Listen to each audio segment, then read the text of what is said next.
Eh, vous êtes pas au courant? Le patron nous invite tous au resto ce midi. Ah ouais, sérieux? Ça tombe bien, j'ai oublié mon portefeuille. Je suis vraiment à l'ouest en ce moment. Ah ouais, t'as du pot. Perso, ça m'arrange aussi qu'il nous invite, j'ai plus une thune. Allez, tiens bon.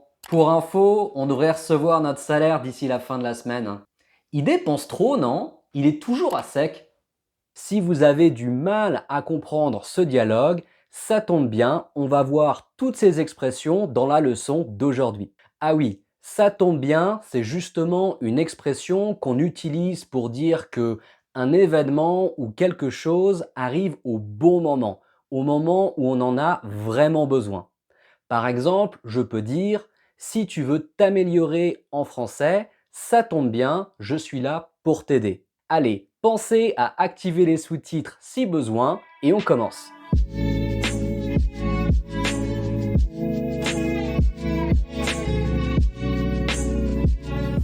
Bienvenue si vous êtes nouveau sur la chaîne Comme un Français. Moi, c'est Guillaume et je vous aide à améliorer votre français parlé pour avoir de meilleures conversations. Alors, vous m'avez entendu utiliser l'expression je n'ai plus une thune. On utilise beaucoup cette expression. On dit aussi je suis complètement fauché, je suis dans le rouge, je suis à sec. Toutes ces expressions, elles veulent dire la même chose, ça veut dire je n'ai plus d'argent. On va à un concert, tu veux venir avec nous? Non, désolé, j'ai plus une thune ce mois-ci. Je pense même pas partir en vacances cette année, je suis complètement fauché. Et puis je dépense trop, je suis toujours à sec à la fin du mois. Je viens de regarder mon compte en banque, je suis déjà presque dans le rouge. On a donc quatre expressions qui ont globalement le même sens, mais avec quatre idées, quatre images assez différentes.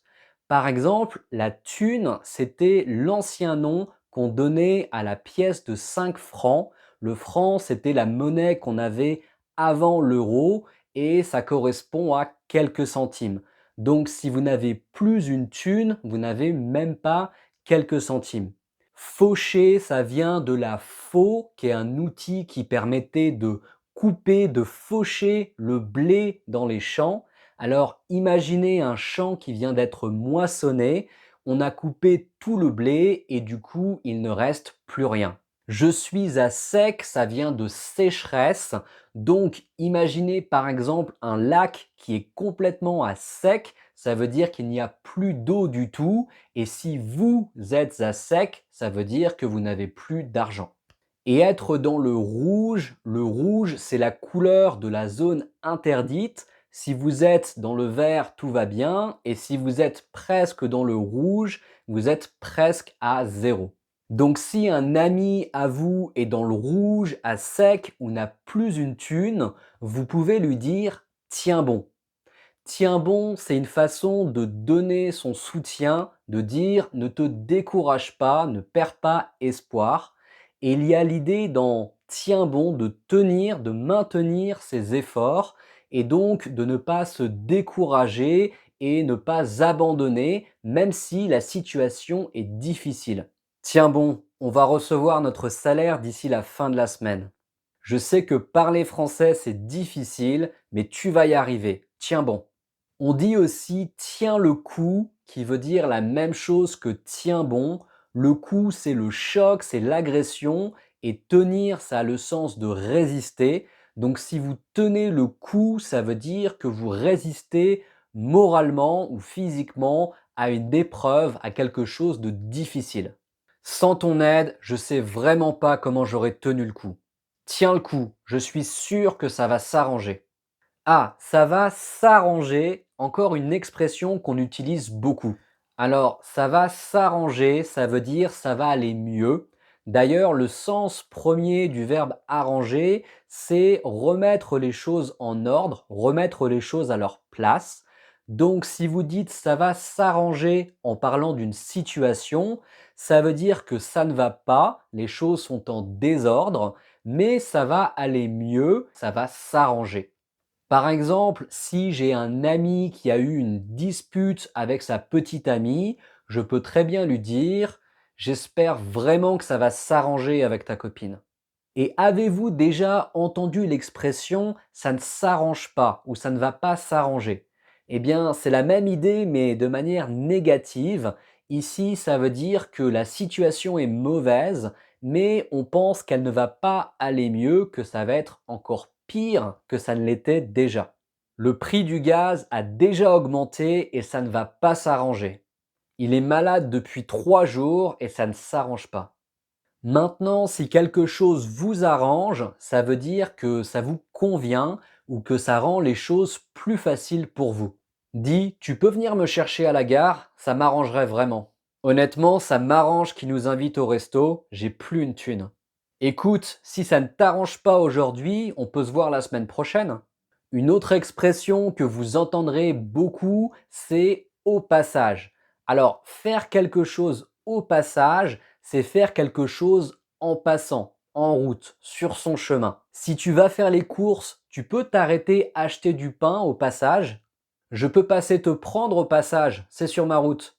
Au passage, tu pourras faire le plein d'essence, mais on l'utilise surtout au sens figuré. Par exemple, dans une conversation, vous pouvez dire au passage et poser une question ou au passage et dire quelque chose. Au passage, je vous encourage à pratiquer à haute voix avec ces exemples. Au passage, pendant que j'y pense, tu peux me rendre le livre que je t'ai prêté? D'ailleurs, au passage, je vous ai fait un e-book gratuit avec plus de 100 mots d'argot. C'est un e-book qui rassemble les mots d'argot les plus utilisés pour vous aider à mieux comprendre le français parlé dans la vie de tous les jours. Si ça vous intéresse, je vous ai mis le lien en description. Une autre expression qu'on utilise beaucoup, c'est être au courant de quelque chose. Alors, être au courant, ça veut dire être informé, être renseigné, savoir quelque chose.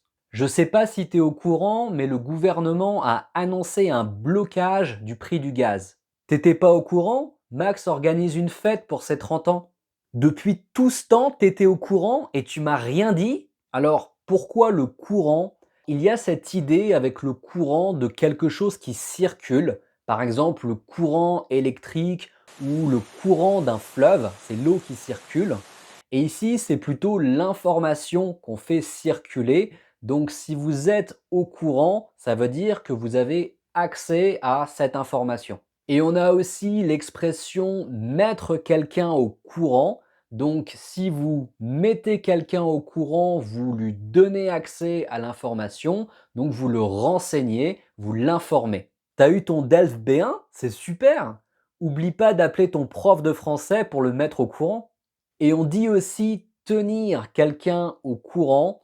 Alors, ça ne veut pas dire tenir quelque chose dans vos mains. Ici, ça a plutôt le sens de maintenir, de garder. Donc, si vous tenez quelqu'un au courant, vous continuez à lui donner des informations sur l'évolution d'un projet ou d'une situation. T'as obtenu ton visa? Non, pas encore. Ok, tiens-moi au courant si t'as du nouveau. Et on a une expression d'argot qui veut dire la même chose, c'est tenir au jus. Alors le jus ici, c'est pas un jus de fruits, c'est en fait un mot d'argot qui veut dire la même chose que le courant électrique. Donc tenir au courant, tenir au jus, c'est la même idée. Dès que j'en sais un peu plus, je te tiens au jus. On se tient au courant, on se tient au jus, on peut l'utiliser également de manière un petit peu générale pour dire on se donne des nouvelles. Bon allez, on se tient au jus, à plus. Demande à Émilie si elle est dispo ce soir et tiens-moi au jus. Dispo, hein? Quoi? Ah oui, pardon. Dispo, c'est l'abréviation pour disponible. Donc, demande à Émilie si elle est dispo, demande-lui si elle est disponible. J'avais aussi utilisé l'expression invité au resto dans le dialogue. C'est la même chose, le resto, c'est le restaurant. On utilise très souvent des abréviations comme celle-là, c'est-à-dire qu'on vient raccourcir les mots et on fait ça souvent quand on parle à l'oral de manière informelle et argotique.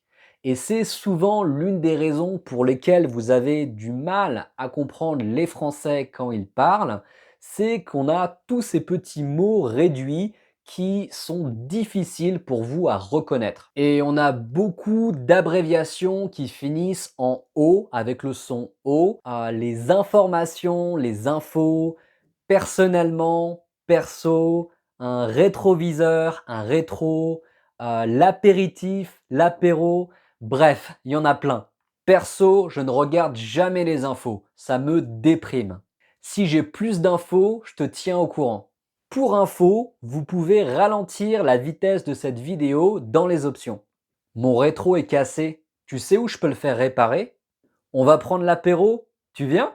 Si vous ne savez pas ce qu'est l'apéro, ce sont les boissons qu'on prend souvent avant le repas et qui s'accompagnent de gâteaux apéro qui sont les cacahuètes ou les chips par exemple. On fait souvent ce type d'abréviation soit avec des mots qui sont assez fréquents, soit avec des mots qui sont un peu longs à prononcer ou un peu techniques comme certains métiers. Un ophtalmologiste, un ophtalmo, un dermatologue, un dermato, un mécanicien, un mécano. Dis, tu connais un bon ophtalmo? J'ai besoin de faire changer mes lunettes. Bon, je vais chez le mécano, je dois faire changer mon rétro. T'as pris rendez-vous chez le dermato? Et il y en a encore beaucoup, beaucoup d'autres. La liste est longue. Au passage, dites-moi dans les commentaires si vous en connaissez et si vous aimeriez que je fasse une vidéo sur ce sujet. Vous connaissez l'expression être à l'ouest? Être à l'ouest, ça veut dire être distrait, être perdu dans ses pensées et ne plus trop savoir ce qu'on fait. J'ai oublié mon portefeuille. Je suis vraiment à l'ouest en ce moment. Si vous n'étiez pas à l'ouest, peut-être que vous m'avez entendu en début de vidéo dire t'as du pot. Alors on dit t'as du pot, t'as du bol, on dit même t'as du cul, qui est quand même beaucoup plus vulgaire, donc faites attention avec qui vous l'utilisez. Et toutes ces expressions, elles veulent dire avoir de la chance. Donc t'as du pot, t'as du bol, t'as du cul, ça veut dire t'as beaucoup de chance. Dépêche-toi, si t'as du bol, les magasins seront peut-être encore ouverts. T'as perdu ton masque? T'as du pot? Il m'en reste un. Ah ouais? Sérieux? Sérieux, c'est la forme courte pour est-ce que tu es sérieux? Et on l'utilise pour montrer qu'on est surpris. Sérieux? T'as eu ton DELF? C'est génial! Ah ouais? Sérieux? Le patron nous invite au resto? Je vous encourage à réécouter le dialogue en début de vidéo pour tester votre compréhension. Et si vous voulez aller encore plus loin, je vous donne rendez-vous dans cette vidéo où je vous donne 50 phrases indispensables pour avoir de meilleures conversations en français. À tout de suite!